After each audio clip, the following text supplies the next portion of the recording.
জিমে যাচ্ছি, সেফটি নিচ্ছি, ট্রেনারকে অ্যাপয়েন্ট করছি, গাড়ি চালাচ্ছি, সিট বেল্ট পরছি, রাস্তায় বেরোচ্ছি, ইউভি রে থেকে বাঁচতে সানগ্লাসও পরছি। এই সব কিছুর পরেও যদি জীবনে কোনো রকম দুর্ঘটনা ঘটে, সেই ক্ষেত্রে কি একবারও ভেবে দেখেছেন আপনার পার্সোনাল অ্যাক্সিডেন্ট পলিসি আছে কিনা? মিউচুয়াল ফান্ড পোর্টফোলিও কি নিজে হ্যান্ডেল করছেন?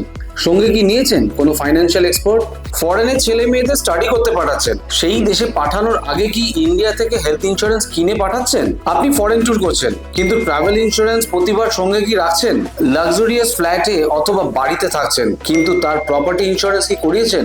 যেই প্রেমাইসিসে বিজনেস করছেন সেই প্রেমাইসিস অথবা স্টক কিপিং প্রেমাইসিসের কি কোনো রকম থেফট বা ফায়ার ইন্স্যুরেন্স করেছেন? Term rider, I am not talking about term insurance. Term রাইডারটা নিতে হয় কি করে?